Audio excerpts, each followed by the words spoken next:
What's up, guys? Welcome back. So we'll be continuing our pattern printing. We have done two patterns, the two simple ones. Now we'll be looking at a little bit complicated one. This is actually a very simple pattern printing, but most of the people find it very difficult to understand.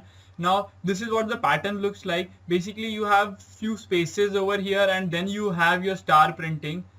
As you can see, I have shown the figure that we want to print. Now here I just replace the spaces with our minus sign so that they are more readable. Now as you can see that on every line we are printing 5 characters for both of them. Now out of these we start out with 4 spaces and 1 star, and then the number of spaces goes on decrementing till 0, and our stars go on incrementing till 5. So this is actually what our pattern for which we need to write the program. Now I'll just show you how do we get the logic for this. Now as you can see, I'll just divide this section into the minus signs and the stars. I'll just separate them and show you. Now if after dividing this, we just see that we have a pattern which looks like this. Now if you remember, this is one of the pattern that we actually did in our previous video, and if we look at the stars part, it will become something like this. Now what I did is that I actually just removed these spaces, so I'll just get 1 star. Here I get 2 stars, 3 stars, 4 stars and 5 stars. Now if you see them, this is also a pattern that actually we did, right? So these are two patterns which we did. We are just combining them to form a newer pattern.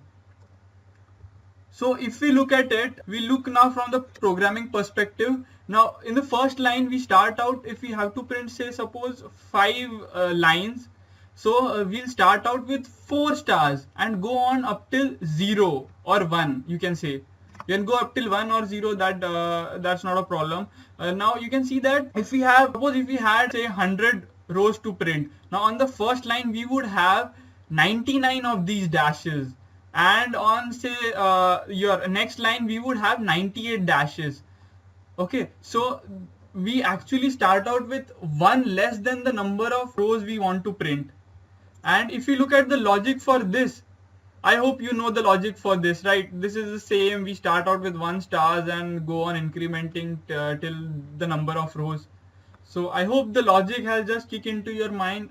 If you have watched the previous two videos, you can easily do this on your own. But if you still need help, I'll be just jumping into code now. Now here I just created a pattern print 3.c because this is the third lecture, and I'll just do our basic necessities like our stdio and our main. Now after I have done this, I'll declare few variables. Here we'll be needing 3 loops. Just to remind you of what we did in our first pattern print and 2, I have just opened them. Now as you can see, this is for our star printing, which was in the ascending order, and this was for our descending order star printing. Now we'll just combine both of them into one code, then we'll get the pattern that we currently desire. So I'll just declare the variables. Okay, so I just declared our variables, number of rows. For the number of rows, the row will actually be the row that we are currently printing. Column 1 and column 2 are for our inner loop variables, one for printing our dashes, and the column 2 will be for printing our stars. And the number of columns is to determine how many columns do we want to print in our for every dash. So let's start out with our for loop for printing the row. So for, we'll start from row equal to 1 and we'll go till our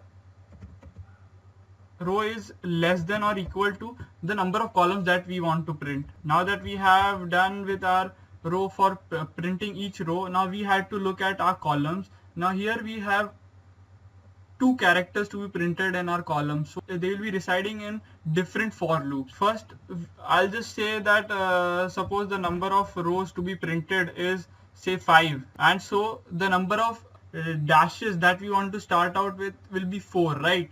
Because the number of dashes that are printed on the screen is actually 1 less than the number of rows to be printed. Number of rows minus 1. After we have done this, let's start with our inner loops. First we have to start with our dash printing, so I'll just write down a for loop Now for this I'll be using column 1. This is for dash. Now we want to print the number of columns, right?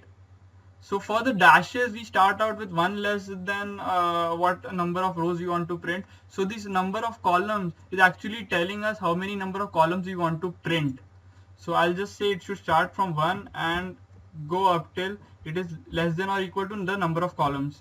Now in this loop we are printing dashes, right? So I'll just write down printf and I'll print say dashes.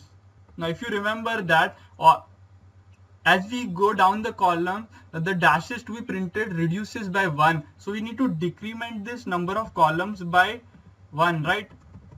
So let's do that. Okay, now that we have done with our your column for dashes, now we need to print the stars after the dashes, right? So if you remember the pattern, we had dashes and we need to go for stars. Now that we have completed our dash printing, we need to continue with our star printing. So let's do that. Now for those stars to be printed, we need a separate for loop. So I'll just declare a separate for loop, and for this star printing I'm using column 2. It should start from 1 and go up till your row. Now this is the same for loop as the one which we had seen in our first one. So in this we'll be printing stars.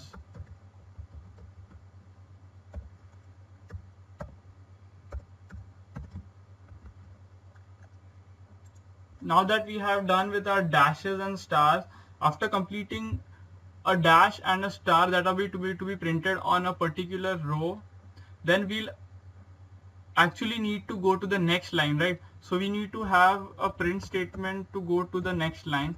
So I'll just quickly write that. So that's it. This is how so we are done with this. So let's compile and see if we have any errors. So no errors. So before we run our code, I just found a few mistakes. This should be less than or equal to, and this should actually, we need to increment this. I just forgot to increment it. So let's compile and run it. Okay, so we have got our proper output. As you can see, for the first one we have printed 4 dashes and 1 star, then 3 dashes, 2 stars, and so on. Now the pattern that we wanted was to have space over here, so we can change the star to our space. So now we'll get our desired output for the pattern that actually I showed you at the start. Now if I just want to change the say I'm printing 5 rows, right? I want to print say 15 rows. Now you just need to change this variable and the rest will be changed. So let's change it to 15. So let's compile and run it. So as you can see, we have implemented the pattern successfully. Now if you see the previous two pattern, actually there is a lot taken from the previous two patterns. So if you are not getting few parts of this this tutorial, you should go back and watch the first two and understand them thoroughly. I have actually merged both of the codes into one, and we have got a unique pattern. So that's it for this lecture. Please do subscribe for more videos, like our channel, leave your comments in the comment section, and if you want any specific pattern to be done, because currently we are having a pattern fever, so you can comment it in the comment section, and we'll make the video as soon as possible. Thank you.